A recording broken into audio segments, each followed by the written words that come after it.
ये पूछना चाह रही थी कि हम हमेशा जब भी सेशन एंड होता है, तो हम ओम का उच्चारण करके करते हैं, तो उसका क्या सिग्निफिकेंस है? और इसमें भी मैंने नोटिस किया है कि आप किसी-किसी दिन कोई स्पेसिफिक योगास करवाते हैं, तो हम ज्ञान मुद्रा लेते हैं, किसी और दिन हम कोई दूसरी मुद्रा लेते हैं, तो उसका भी क्या सिग्निफिकेंस होता है? जी, ज़रूर। देखिए, ओम का उच्चारण हम इसलिए कराते हैं, जो आपने पूरे टाइम सेशन के दौरान जितने भी योगासन या यौगिक क्रियाएँ की, अब आपने अपनी बॉडी को एनर्जाइज़ किया।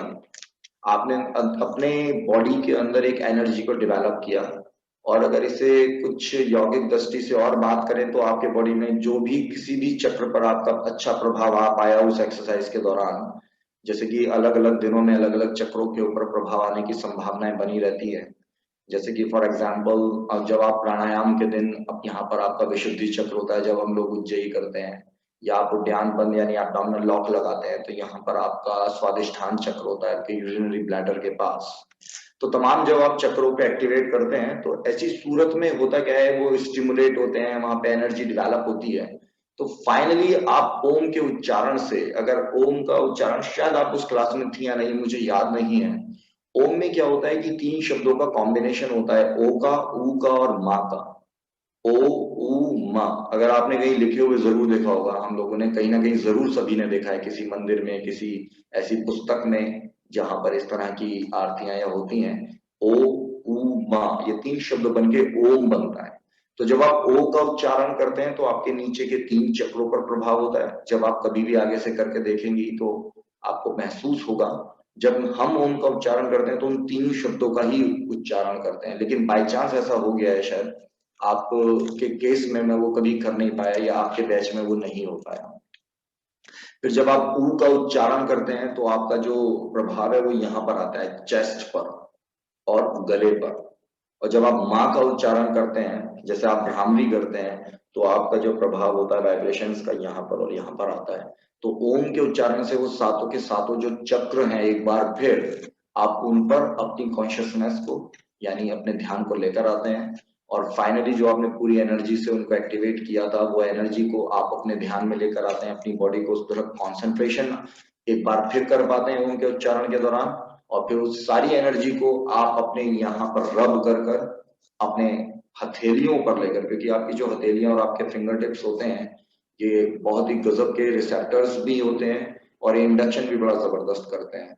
और फिर आप उसको अपने ललाट को देना आइडियली, क्योंकि ये सबसे बड़ी चीज यही है, हमारा यही हमें इंसान या आदमी बना रही है, बाकी तो सब कुछ जानवर जैसा ही मान सकते हैं। और फिर अपने चेहरे को भी हम आपसे इसलिए दिलाते हैं ताकि आपका जो मस्तिष्क है और उसके साथ साथ आपका फेस, वो दोनों बेहतरीन बने रहे। दूसरा प्रश्न क्या था?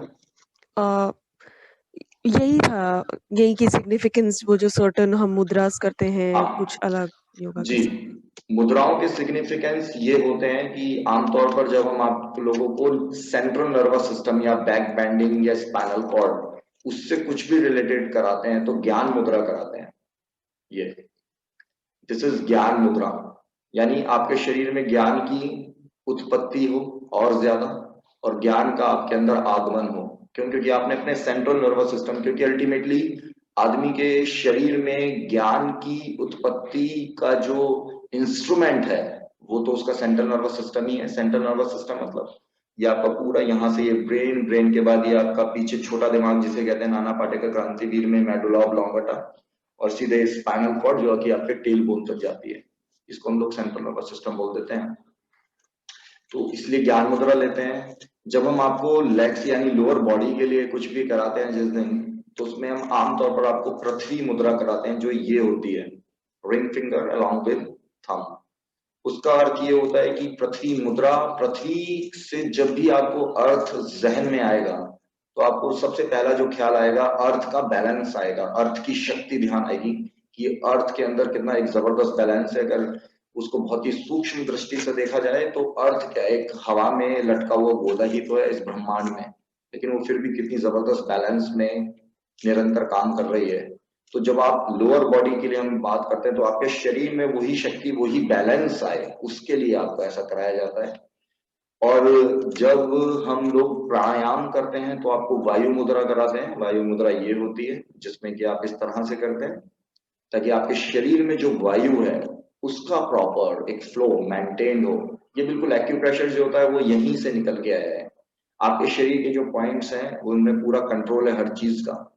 तो ये आपके बॉडी में और हमारी बॉडी में जैसे 5 तत्व, एक बार मैंने किसी वीडियो में भी बताया था, जैसे अगर आप देखें तो 5 तत्व से जो ये पूरी प्रकृति बनी है उसी प्रकृति का, क्योंकि हम एक हिस्सा है इस नेचर का और हम भी उन्हीं 5 तत्वों से बने हैं। अगर आपको बिल्कुल ही सिंप्लीफाई कर दिया जाए अगर हमारी बॉडी को, एक पल के लिए भूल जाइए कि आपके अंदर मन है, तो मन अगर आपके यहाँ से हटा दिया जाए, आपका दिमाग हटा दिया जाए और सिर्फ बॉडी की, जो बॉडी का जिन तत्वों पर बॉडी का निर्माण हुआ है, अगर हम उनके आधार पर बात करें तो हमारे अंदर क्या है, भूमि, भूमि यानी अर्थ, अर्थ से हमने मेटल्स एंड नॉन मेटल्स लिए हैं, या जिससे भी हमारे बॉडी का ये सब ये मटेरियल बना हुआ है, ये सब अर्थ के अंदर मौजूद है। कार्बन जिसे आप बोल सकते हैं।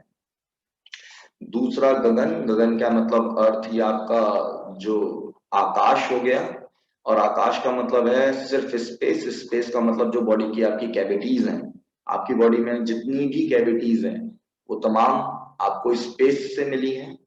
फिर वायु, वायु मतलब आपकी जो हवा, आपकी बॉडी में वायु है, पूरी लंग्स आपकी प्राण शक्ति वायु ऑक्सीजन, ये आपका वायु कंटेंट आपको ये चारों तरफ जो हवा यहाँ से मिला है।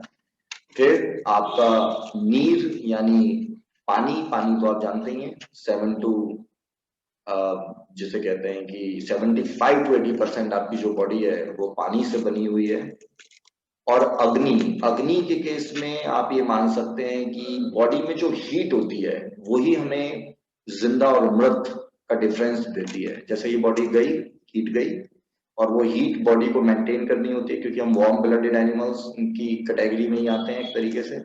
तो 37 डिग्री सेल्सियस टेम्परेचर आप अग्नि तत्व से अपने को, और इन्हीं 5 तत्वों से पूरे ब्रह्मांड का निर्माण हुआ है, चाहे वो कोई भी ग्रह क्यों ना हो, चाहे हम क्यों ना हो।